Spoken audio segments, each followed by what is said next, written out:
Yeah.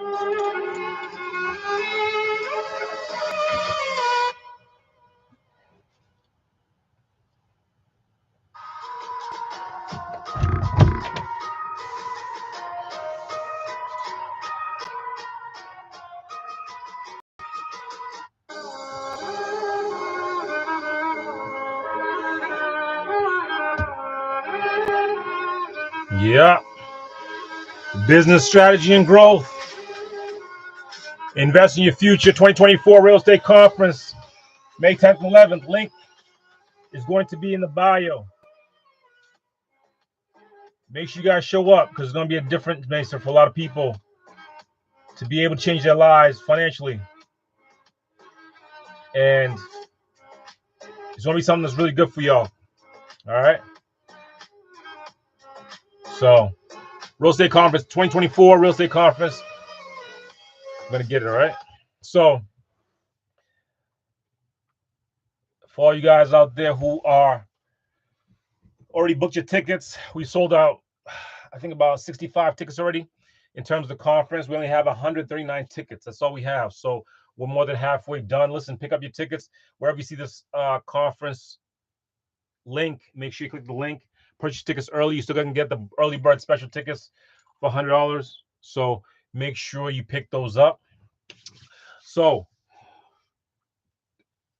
today we're going to be talking about business strategy and growth. Business strategy and growth. A lot of people are always looking for ways to increase their business. And we'll start from the beginning for people who are not business owners yet, but we'll accelerate real quickly for those who already have businesses and want to excel and be able to build together a strategy that can really help them grow and also help their business expand or scale. And I mean, these are things I'm just talking about right now, but listen, there's so much more when it comes to business growth and business strategy. So I'm going to go kind of on the top layer. And if you need more information, listen, just contact us. We're here to help. DM us. My team will get back to you. But listen, we need to make sure that people understand the difference between strategy and growth. All right. And we're going to get into all those details right in about a few minutes. I'm just letting some people come into the room. I see a lot of people already coming in. Appreciate you guys. Listen, wherever you, if you're logging in through Facebook, if you're logging in through Instagram, if you're logging in through YouTube, just comment where you're from. Comment the city or state or country you're from, so we know where you guys are coming from and where you guys are actually being able to communicate with us. And if you have comments or questions, please leave them in the comments. Also, we're here to answer all those questions that you have in terms of business and also growth. So if you guys don't know, I'm Coach Kenny, CEO of a couple companies. I own about 4 businesses right now, all doing really well, and trying to make sure I give back in terms of information, but also I want to make sure that people understand the basics so that way they can get to their own financial freedom and be able to choose if they want to work for somebody or choose if they want to start their business or maybe buy a business, like we talk about sometimes now also. All right, so comment where you're from. I see guys from Chicago. I see guys from Cali. I see guys from Mass. Shout out to Mass. I used to live in Mass. And then shout out to, I see some people here from, I think that's an African country. They put a flag. So I think that's an African country, maybe Cameroon. I'm not sure. All right. So yes. So just put your where you're from and state or city or country. All right. Okay, I'm in Atlanta. Someone asked where am I? I'm in Atlanta, Georgia. I moved from Boston, and now this is officially home for me. All right. So guys, so today we're talking about, like I said, we're talking about business strategy and growth. Business strategy and growth.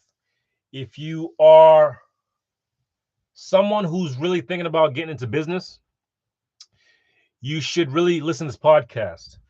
And if you are somebody who already has a business, you should listen to this podcast and definitely take notes. If you're somebody who already has a business and it's already doing 5, 6, 7 figures, you should definitely listen to this podcast because it's going to help you in all those different levels wherever you are. All right. I'm trying to meet people to where they are currently. And I don't want to be general in terms of information, like everyone has a business. Some people just don't have a business. Some people just have an idea. Some people just have maybe started their LLC. Some people are doing revenue. Some people don't have any customers. Some people just started their business a couple of days ago. People have been in business for 10 plus years. So we're all at different levels. And the whole point here is to understand the concept is going to be universal here in terms of what you need to do. All right. So let's get started here. Now, when it comes to business, the first thing you need to understand is, and I talk about this in my online. I have another YouTube playlist you guys should check out. How to start a business with zero money. I did that Zoom call with about maybe 20, 25 people per day coming on. I'm sorry, every Wednesday. We did every Wednesday. I did it for like 6 weeks straight, where I talked about how to start a business from zero. I suggest you go look into that. It's on my YouTube, Coach Kenny, if you need to check that out. And also put the link if you need to just get that. But it's a good reference to start from a business from zero. All right. And we're going to start the same thing, but that one goes into a lot more detail. And each episode is about an hour. So you really get more details. But here I'm just going to go skim it. So if you're starting a business, you need to understand a couple of things. First of all, is business, in terms of any business, whatever business you're starting, is competition. Business, if you look at it overall, it's just competition. Everyone wants the same dollar that you want in terms of business. Every dollar that you want, somebody else wants it. So that means it's a competition automatically. No one owes you anything in business. All right. Remember this. Nobody owes you anything in business. The fact that you want to get into business means you want to compete for customers and everybody else who's in the same industry as you. Understand that. That's the first concept, is business is competition. So now, if you understand that concept, you're going to do really well, especially if you did like competitive sports, if you did the army, you understand the concept of competitiveness. A lot of people don't know how to compete. Listen, competing comes down to wanting it more than the other person. It's that simple. I'm going to get this customer before anybody else. I'm going to follow up with this customer before anybody else. I'm going to pursue this customer until they tell me stop. So it's a competition for customers. Customers have your money. So if you're doing business, any type of business, I don't care what business, you're cutting hair, you're doing home care, you're selling microphones, you're selling cell phones. Everybody has you have competition out there. So that's the first thing, understand competition.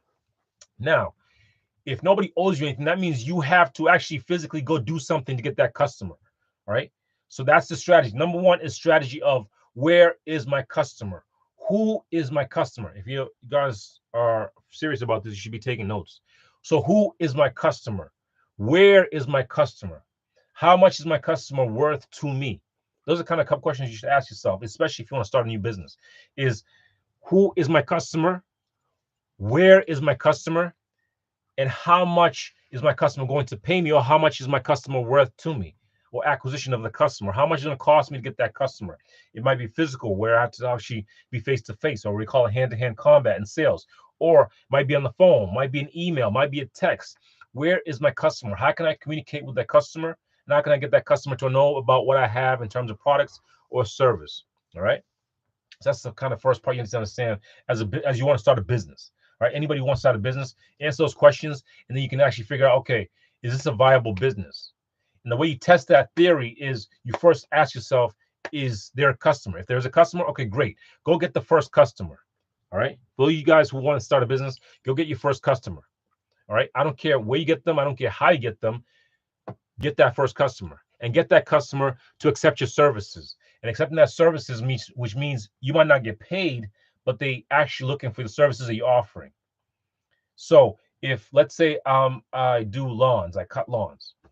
I have a guy, we did the conference in Mass. It was in the first Investing in Future, and he did property management. I'm actually going to put his testimony up there. Great friend of mine up in Waltham. Newton. He started a property management and a landscape company, but he started with landscaping. And how did he get his customers? First of all, he looked around, saw everyone has a lawn. Everyone who has a lawn needs their lawn cut every 2 weeks, every month, whatever. All right. So he already knows he has customers. How do you get customers? First, he went to the richest neighborhoods, the richest of the neighborhoods, and knocked on doors and said, "May I cut your lawn?" Most people said, "No, get out of here. I already have a person who cuts my lawn." All right. But his strategy was, I'm going to knock on every single door until I get someone says, I want my lawn cut. Obviously, he went to the ones that the lawns were a little bit overgrown, and said, "Listen, I have my lawnmower here. I have my leaf blower here. Let me cut your lawn." And they asked, "How much?" Now, this comes down to that acquisition cost. How much is your services? So he would say, okay, the first cut is going to be free. The first cut is going to be free. So he's going to cut their lawn the first time for free. He's going to work pretty much for free and show his worth, show his willingness to get that customer, because they already might have a person who cuts their lawn. Maybe they're sick, whatever. But the whole point is you want to give first. So as a business owner, you want to think about, how can I give this customer? How can I make sure that they remember who I am? With every single cut he had, that customer ended up being a customer for 10 plus years. I think 8+ years, I think. So understand, it comes down to, I'm providing you value as a business owner. I want to provide value to the customer. So where's my customer? They were every single house that had a lawn. He went and knocked and said, listen, I'll cut your lawn. I'll cut your lawn. I'll cut your lawn. I'll cut your lawn. Someone says yes, he cuts it for free. Listen, he did that for about 2 months. 2 months. All negative costs coming out of his driving, his time, his gas, and his lawnmower. But those 2 months set him up for the next 10 years. That was his strategy on how to get customers. Listen, that does not have to be your strategy, but it's just a strategy that he implemented and did well. So strategy comes down to, how am I going to get my customer? Where is my customer? How can I find and how can I market to my customer about the services I have? Every customer that you get, or every customer that you want, is somebody else's customer. There's really not new customers, just you're taking them from somebody else. That's why I talked about the first thing was competition. So if you want to get the customer, you have to provide value to them. You have to show them that you're willing to work, even willing to work for free. And that will differentiate your business from everyone else. All right. So that comes down to strategy. That should be figuring out where my customer, how much my customer is worth, and what can I do for them to provide them value. And if nobody wants your services, nobody wants your products, that means you have a bad business. If you go 2 months and nobody says yes to your product or services, most likely shut it down. All right. Especially if you did all your work. All right. That could be a problem for you, because now you're chasing something that's not viable in terms of a business. So understand that. Take 2 months and focus on, where's my customer? How much is my customer worth? And how can I get in front of them? And how can I provide my services and products for them? If they pay you, great. If they don't, it's okay, as long as they're a customer, first of all. Now you have a proof of concept. All right. That's what it comes down to. That's the first thing. All right. So now those people who have businesses and have customers. Okay. Now you have customers. Let's say you have 10, 20, 30, 40, 100 customers. Great. You're doing well. But now what should be your strategy? Your strategy should be, as much as possible, to distance yourself from the business. Distance yourself from the business. How do you distance yourself from the business? You have to implement some kind of systems and processes for your business. It's that simple. So every business has a certain system and a certain process. You might not know it, you might not be following it, but there is a system and process. And the way you distance yourself from the business is by being able to say, this is my strategy on how I get a customer. This is my strategy on how I provide services and products to my customer. This is my customer service, and this is what I do when this happens. It's that simple. So you implement those things. Now you actually have a way to see how I get my customers, what's the process look like, and I can actually pass it on to somebody else to distance myself from that job.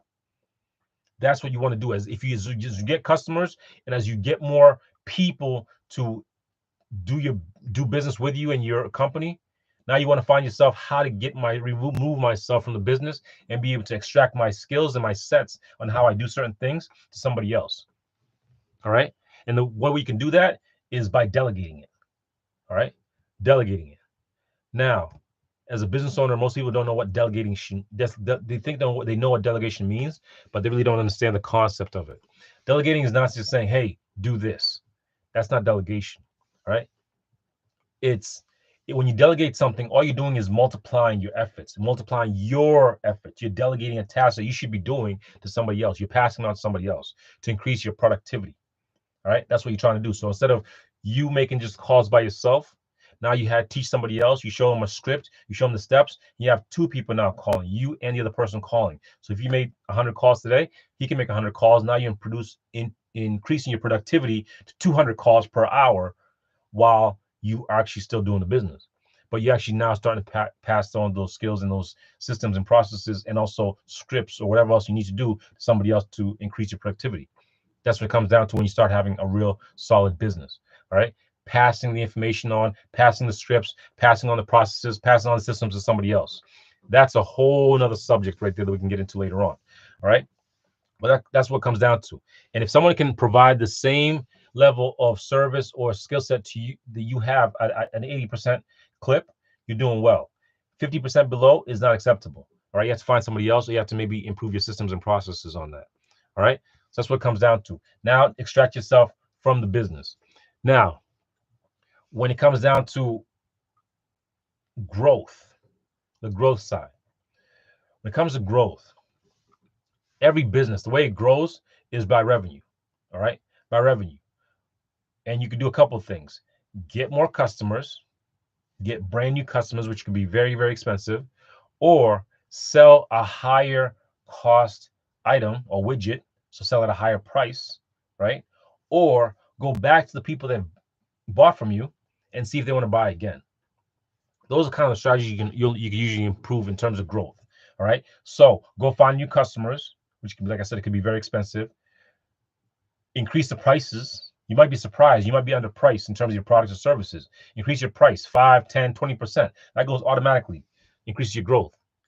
And third is go back to your old customers and see if they're interested in buying the same products or maybe something new you're offering. All right. Create an email list. Email list that you can hit every single time with new products, new discounts, new Black Friday this, Black Friday that. Any new product, any new service, any new hour in your business that produces more money automatically increases revenue. That's growth. All right. So find a way to do that on another level by being able to say, listen, I have 1,000 customers or 500 customers or one customer. Okay. What's the price that I sold them at? Is that a reasonable market price? Can I increase my price on that? Okay. Can I sell them again? Is it a repeat customer? So a person who cuts lawns most likely is going to have a repeat customer because that lawn is going to grow again. They'll need to cut again. Same with a haircut. Same with anything that's a service usually needs to be repeated. All right. So that could be automatic subscription. Set up a subscription service where you say, listen, if you sign up for my services, I'll give you 10% discount on each cut or each whatever. Find ways to continuously have that income, but also you having that growth by having that person for, instead of one cut, you're cutting them for 500 cuts over a 5, 10, 8-year period. That's how you can increase growth. Second thing talked about is new customers. New customers. You got to find a way to acquire new customers. If your new customers come from cold calling, you need to increase your cold calling capacity. If you come from text, increase your capacity for texting. If it comes from emails, increase your email outreach. If it comes from hand-to-hand combat or sales, find more places to do the hand-to-hand combat. That's one thing you could also do on that side with the strategy and growth of growing customers. And last, obviously, is increasing your price. Increasing your prices, increase your customer base by new customers, or increase your old ones and say, listen, are you interested in the same services? That's simple. That can be a simple way you can increase your growth and company at a massive scale. Every business does the same exact thing. Nothing's really new. Everyone just maybe has little different ways of adding their own spin to it, but it's the same thing. Get a new customer, increase your prices, or be able to sell to the old customers that you have. All right. So that's what it comes down to. When you have a strategy, focus on those things the first things I said, and then be able to add the growth to it to be able to increase your business. Most business owners don't pay themselves because they don't make enough money. So you need to get away from that. Whatever business you're in, you need to find a way to pay yourself. I don't care how little it is. You need to find a way to be able to pay yourself. All right. So let me just look at here some questions here you guys might have. I know I talked a lot in terms of new business owners, but also people who have businesses. You should be able to increase your business every single year, every single quarter. If you don't know how, contact us. We can try to help you. But same with my businesses. Every business, I'm trying to increase my cash flow, increase my company, increase my revenue, increase my growth, increase my customers. Every single one. Is it easy? Absolutely not. Is it doable? Absolutely. All right. So most people don't understand the concept and don't understand what's going to take to start a business. Those are the kind of basic things you need to understand. And each one we can go into even deeper conversation with it, but it's not worth it right now because the fact that a lot of people it's going to go right over their heads. All right. So listen, guys, the conference 2024 Investing in Your Future Real Estate Conference. We're going to have so many speakers there, and we're going to go a lot more in depth about business and how to be able to start a business that's actually profitable. If you guys don't understand the concept of I just want to start a business, that does not mean your business is going to be successful. What's your strategy? What's your customer? How much are they going to pay you? Where are you going to find your customers? Do the customers even want your services and products? These are just the basics that you should understand. But once you get to that level, okay, how do I scale my business? How to go from 10,000 a month to 100,000 a month? How to go to 500,000 a month? This is where you're going to learn this stuff. All right. So it comes down to that concept of knowledge, and comes down to the concept of understanding that from people who already have $1 million plus businesses. That's what you're going to learn from myself and all the people that I'm bringing to that conference. So click the link. There's tickets there. You can still get the early bird tickets for $100, man. $100. All right. Don't be cheap with it. If you can get the VIP will actually expand your knowledge and be able to expand your business also on a dramatic level. All right. Let's go through some of these questions right here. I want to go through here. We got, let's see. All right. I want to buy, let's see here. Yeah. I want to purchase a gas station, but I have no funds. Coach Kenny, what do you suggest? All right. So a gas station is a great business. Gas is always going to be needed. I don't care how much solar is going to be around. There's always going to be need for fuel. So that's a great idea. But I don't know what your current situation is in terms of how much the gas station is. Is it actually making money right now? I don't know if you have good credit. I don't know how much money you have. So if you can add more information, that'll be great. But buying physical businesses is, just remember, it's going to take a lot more work than a virtual business or digital business. All right. Physical, you're dealing with permits, you're dealing with gas tanks, you're dealing with owners who have maybe owned the business for a long time. So they maybe put money in or not put money in. You're dealing with customers, you're dealing with what's the traffic count on that road. There's so many questions that I have to ask you to understand where you're going to come from buying this gas station. But if you don't have any money to buy this gas station, I'd first suggest is research all the gas stations around your area and find out what's the price and cost for buying the gas station, running a gas station, and how much they produce. That's what I would suggest. First of all, do your homework, and then go to, let's say, LoopNet, and find gas stations online for sale and see what the price looks like in those gas stations and see what the kind of money they make. And then see if anybody else around your area is interested maybe in partnering to be able to buy that gas station. But if you can't afford it, it's going to be tough to get into that business because it's a very capital intensive business.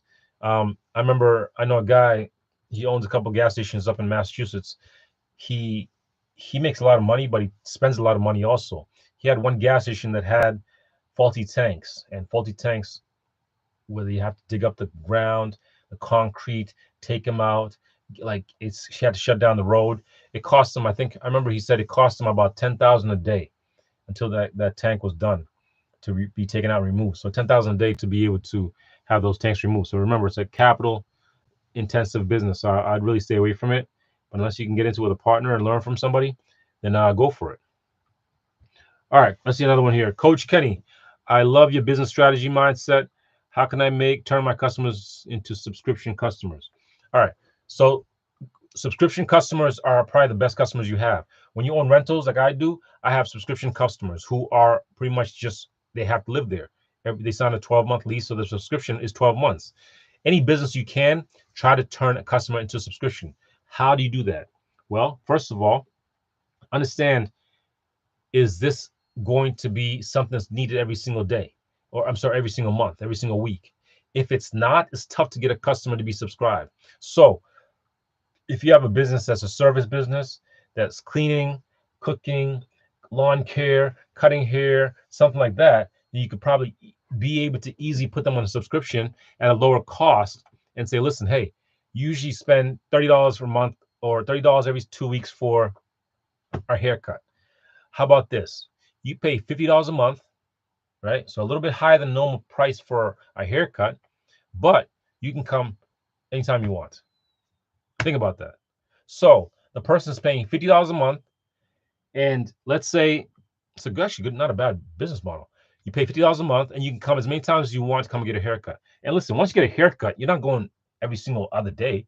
Anything if they do, the times you're going to be able to do that, if you have enough customers that just come once every month or once every 2 weeks or whatever, you will be making so much more money. Let's say you get 500 customers doing that. Now your schedule is almost booked automatically because the person who gets a haircut this month is going to need a haircut in 3 months or next month. So you could just book that calendar and say, listen, hey, we just got you scheduled for this month, for this day coming in. All right. So find a way to figure out if your business is viable for subscription and see if you can put them on just a little bit higher price of what the cost of that service or product is, and then see if you listen. Give them a good deal. Say, listen, if you sign up, I'll give you the first month for free. That's why those companies do that. Follow the same model.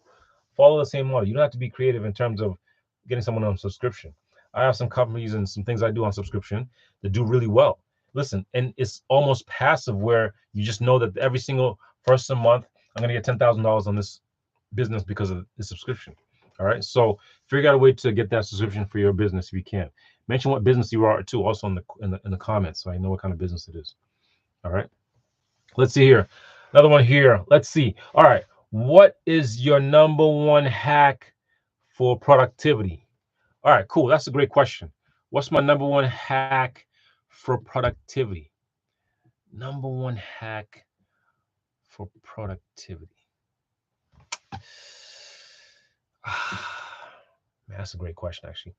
And I can go in so many different directions, but I would say the number one hack, and it's not a hack. Like, stop looking for hacks, but I think the number one thing you could probably do to to to increase your productivity.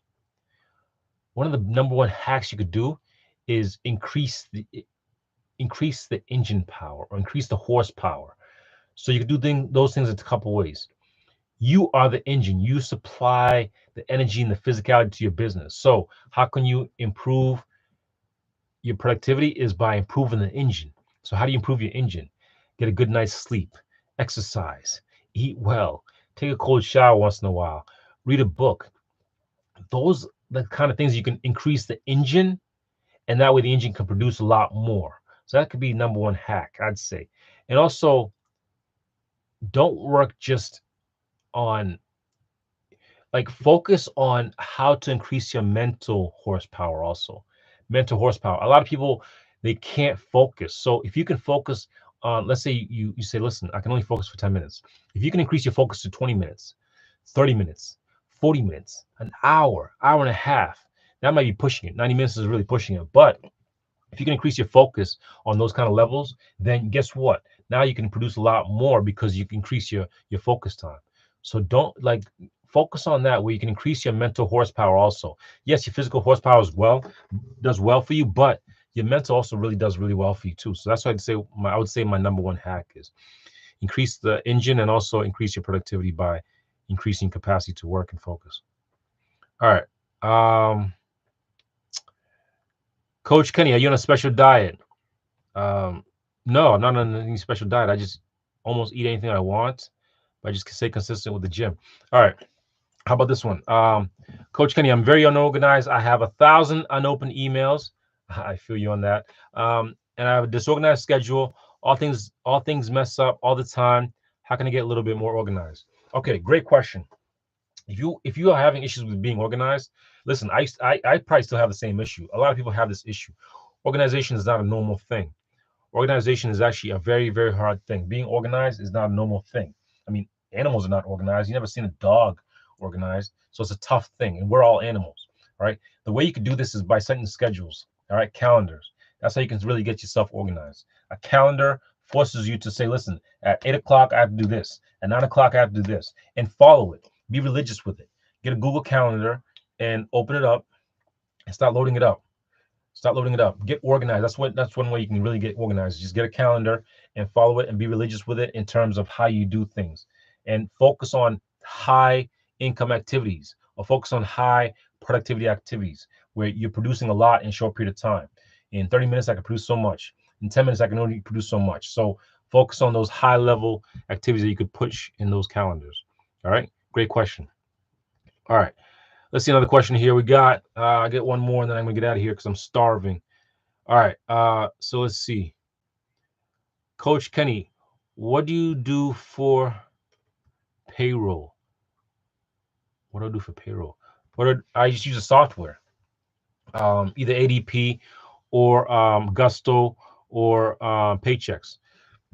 I've used Gusto and I've used Paychecks.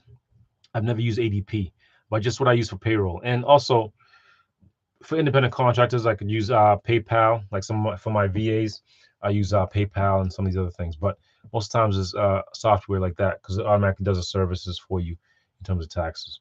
All right, let's see here. Another question here. Last one here. Coach Kenny, do you listen to music? And if you do, what kind of music do you listen to? I really barely listen to music, to be honest. I listen to it once in a while when I'm working out. But most of the times when I'm listening to something, it's something educational, something business wise. I try to use my time wisely. So anytime I can squeeze in a podcast, a YouTube video, something to educate me a little bit more, I try to take that advantage. Music doesn't really educate you. And this the sad part is most people would rather listen to music and be entertained than be educated. So, but that's why I do this. That's why I do these kind of things to be able to help you guys educate you a little bit more. And it's not fancy. You see, I don't have the fancy lights. I don't have the LEDs. I don't have the fancy graphics and stuff like that. I'm just more focused on facts and what works and what doesn't work. All right. Get the information, extract it. Doesn't have to be fancy. Also makes you focus. Because if I put this stuff in the background, which maybe I will in the future, and I put these lights over here and this cord over here, you're going to be distracted. You're not going to be listening to what I'm saying. All right. So understand the concept. This is supposed to be, that's hence the shirt, plain vanilla with maybe my logo, but that's it. Very, very minimal. It's going to help you focus. Focus on what I'm saying.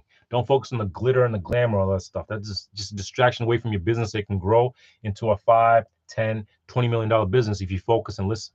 All right. So guys, that's really what I want to get on to today was business strategy and growth. Listen, invest in your future 2024 real estate conference is going to be off the chain. Listen, May 10th and 11th, get your tickets, get your early bird tickets. The link is right below, or find the link. If you have issues or problems, let me know. Just DM me or DM me on Twitter, Facebook, Instagram, YouTube. I'm on all those channels, so just find me and be able to communicate with me if you need to. All right. And also, if you need work, if you need help with the money situation, you can't afford it, contact me. We can figure out a way to maybe have you sell some tickets or work the door or work inside or serve some food or something. But at least you're in the house and you're in the building in the conference to be able to connect and be able to turn your life around, because you'll still get a chance to listen to all the speakers, interact with them, and be able to change your life. So that's the whole point, is to be able to come to conference and learn. All right, learn, expand yourself in terms of personally, but also business wise, and be able to take the information that people have and extract it and steal it and copy it and get the same results. All right. So guys, if you don't have any more questions, I'll see you guys later. Next Sunday, same time, 7 p.m. We'll be there to be able to give you some more information. If you have topics that you guys want me to talk about, put them in the comments. Wherever you are, put them in the comments so we can know where you're coming from. And if you have anything nice to say something nice. If you have something bad to say it's okay. I'm not gonna get my hurt. I'm not gonna get my feelings hurt. Jordan King says, "Can I have one question?"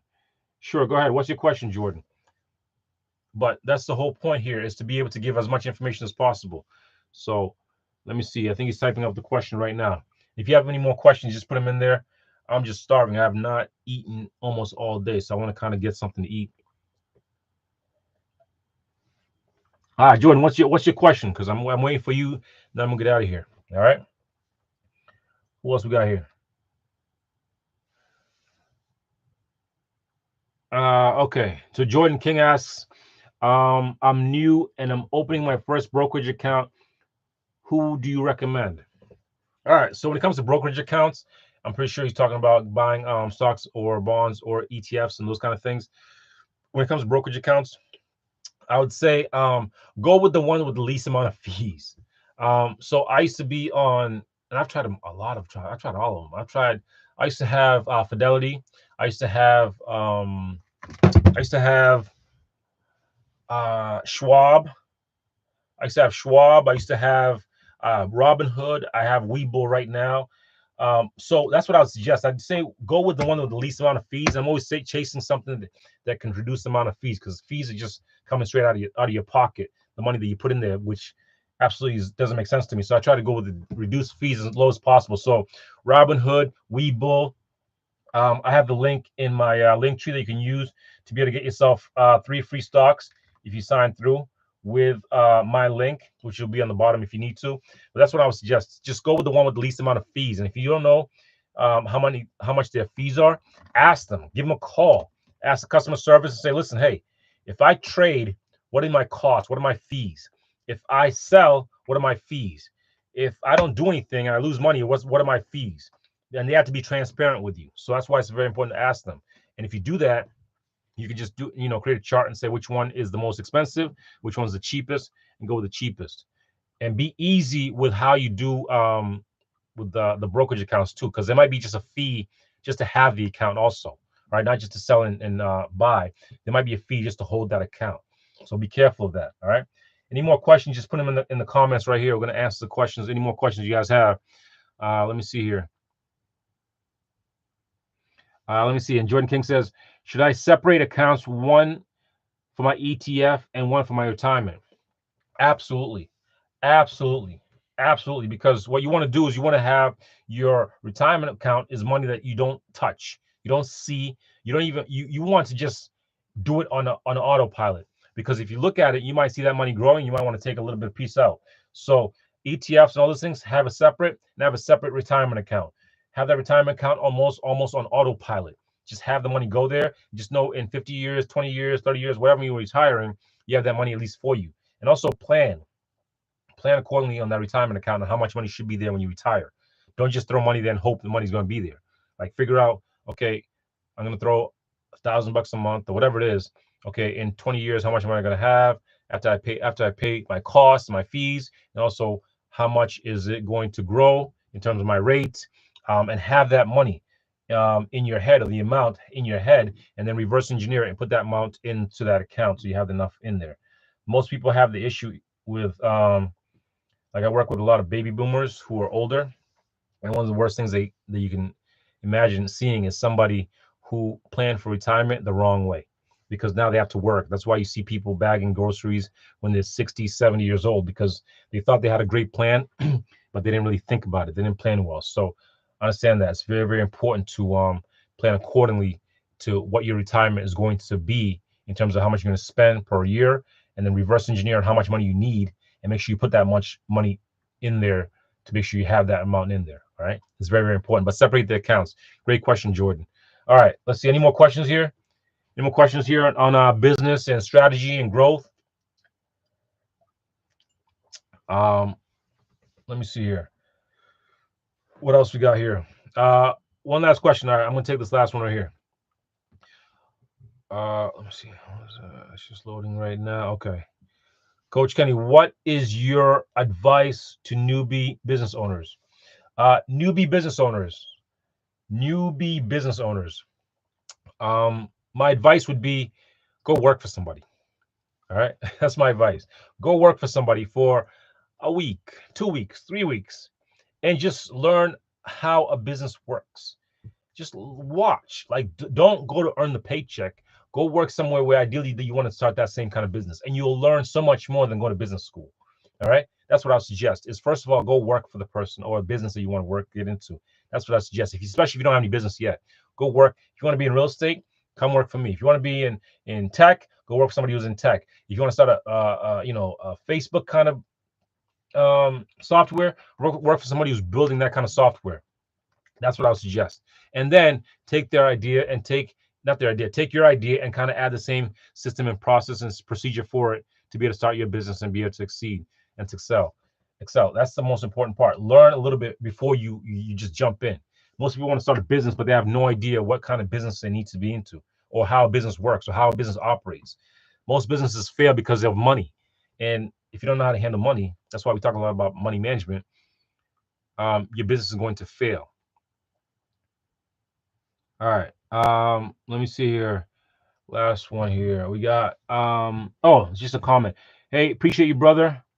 I subbed and hope to see you soon. Absolutely, Jordan. Absolutely. And I'll be here every Sunday, 7 p.m. All right, guys. So that's what we're talking about. We talked about today's business growth. If you didn't listen to the whole thing, rewind back, start from the beginning, and be able to hopefully implement some of that stuff into your life and into your business. If you have questions or comments, please leave them here. We'd love to see you again. All right, guys. I'll see you at the top.